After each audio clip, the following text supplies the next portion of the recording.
Hi Cancer, welcome. So tingnan natin kung ano yung mensahe sa'yo. So be open-minded po, hindi halos lahat makaresonate. Thank you nga po pala sa mga nagsusubscribe, sa mga bumabalik. Maraming pong salamat. Give it a message for Cancer. Ano yung mensahe sa'yo?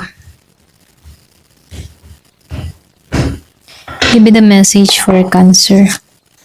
So meron ka ditong the Tower, Ten of Wands, meron ka ditong Judgment, Nine of Wands, and the Eight of Swords, okay? So dito, meron 5 of Pentacles, the Two of Swords, Ace of Wands, Strength, in the World. Wow! So tagumpay to. So dito, Cancer, nakikita ko dito yung kwento ng pagbagsak at muling pagbangon. Okay? Ganun yung overall energy dito. Okay?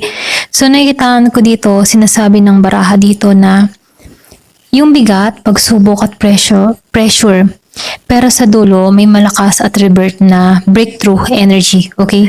So ibig sabihin, kung sa ngayon ay nararamdaman mo na parang hirap kang gumalaw pagdating sa pera o trabaho o negosyo, okay?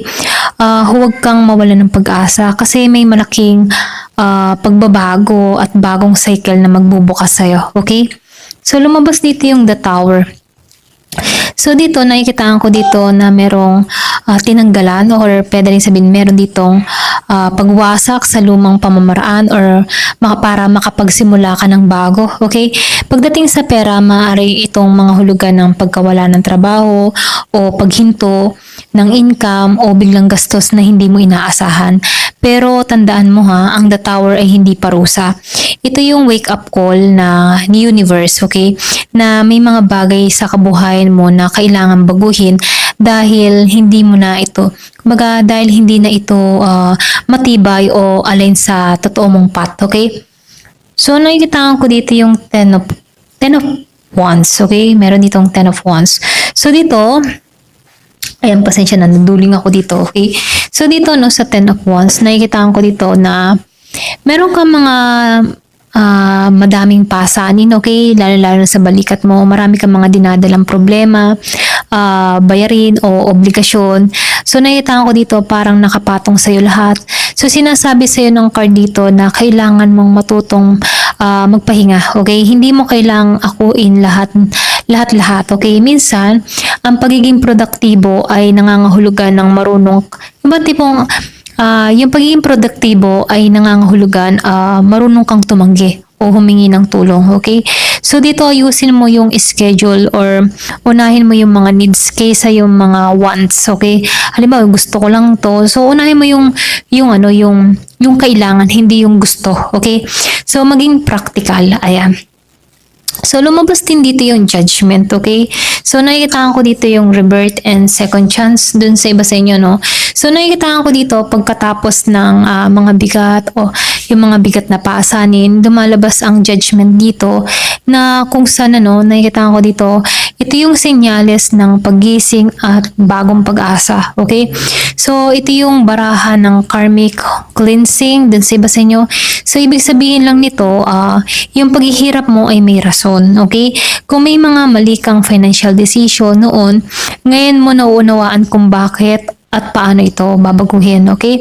So, pwede rin itong literal na second chance dun sa iba sa inyo, gaya ng pagbabalik ng client or job offer or pwede rin sabihin ng negosyo na dati mong sinubukan pero hindi nagtagumpay, okay? So, dito, lumabas yung Nine of Wands dito, no? So, nakikita ko dito yung perseverance at resilience. So, dito, matapang ka, hindi ka sumusuko kahit sugatan ka na. So, dito, Cancer, nakikitaan ko dito na mabigat na yung nararanasan mo. Nakikita ni universe yung tapang mo. Okay? So, pinapayo dito na ituloy mo lang kahit mabagal yung progreso. Okay? Kasi malapit na ang resulta. Kung nasa career ka, malapit na yung mga promotion mo. Okay? So, nakikitaan ko rin dito yung pagkilala. Kung may negosyo ka, ituloy mo lang. Okay? Kasi nakikitaan ko dito, lalakas ulit yung kita mo. Okay? Pagdating sa negosyo. Ayan.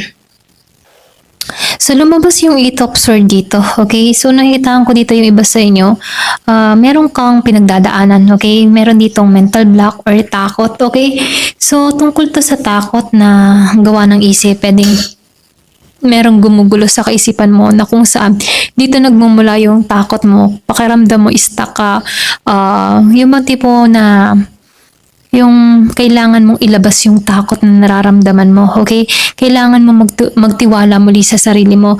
Kumbaga, pagdating sa pera, pwedeng natatakot ka mag-apply ng bagong trabaho or pwedeng mag-try ng mga bagong negosyo kasi meron kang takot na mag-fail yung iba sa inyo, no? So dito, no, tandaan mo, Cancer, na hindi ang paggalaw ang malaking risk, okay? Kailangan mong sumubok muli. Ayan. Kumbaga, huwag mong pairalin yung takot na iyong nararamdaman dito, okay? So, lumabas yung Five of Pentacles dito, no? So, nakikita ko dito yung financial struggle, okay? Ito yung baraha na pansamantala lang, okay? Kumbaga, pansamantala lang tong part na to. Ayan. Ito yung nagsasabi ng pwedeng nakaranas ka ng financial loss, maaring kulang yung kita mo, o meron kang utang, o may gastusin na bigla ang sumusulpot. Ngunit ang magandang balita, temporary lang to. Okay, si Five of Pentacles. Kumbaga, hindi ito mananatili. Okay, kumbaga naranasan mo ito, pwedeng may dahilan kung bakit mo naranasan ito. Pero nakikitaan ko dito, temporary lang to. Okay? Kasi lumabas dito yung Ace of Wands, meron din the World dito, na nangangahulugan ito yung kumbaga nakikitaan ko dito yung kapag sinimulan mo na, okay? Kapag nasimulan mo na at meron kang nakita, meron ditong downturn na patungo sa pag-angat, okay? Kahit nakaranas ka ng kabiguan dito sa Five of Pentacles, iaangat kang muli rito, okay? Ito lang yung mensahe dito, no? So, nakikitaan ko rin dito sa Two of Swords. Iba sa inyo, meron ditong Two of Swords na kung saan, pinipigilan ka dito magdesisyon tungkol sa pera. Baka meron ditong dalawang trabaho o negosyo na pinagpipilian ka, okay? So, nakikitaan ko dito may pagkalito or pwede rin nag-iisip ka dito kung alin ba talaga yung tatahakin mo, okay? So, dito, kailangan mo lang dito maging malinaw yung kaisipan mo. Huwag ka masyadong mag-isip ng mga kung ano-ano, okay? So, lumabas dito, meron ditong Ace of Wands. So, nakikita ko dito yung bagong simula, inspirasyon. So, matapos yung mga bigat na nararanasan mo dito, yung pagkalito, eto na, okay, si Ace of Wands. So, meron ditong bagong apoy or pwede rin bagong pag-asa. Nakikita ko dito, ito yung tanda ng bagong oportunidad or pag-unlad mo, okay? So, pagdating sa career or negosyo, mapapasigla mo ulit ito. Okay? So, nakikita ko dito na may mga idea o offer na darating. Tanggapin mo kasi ito yung susi ng pag-angat mo. Okay? Kung meron kang passion, or hobby, na gustong gawin, income, okay, like mga TikTok, Facebook, or YouTube, ganyan. So, ito na yung tamang panahon para kumilos ka kung nagbabala ka, okay? Ayan, ito na yung mensahe sa'yo, no? So, dito, lumabas tong strength. So, tapang at self-control. Ito yung card ng inner power or disiplina, okay? So, sinasabi nito na sa gitna ng lahat ng unos na nararanasan mo, nakikitaan ko dito na kailangang kontrolin mo pa rin yung sarili mo, okay?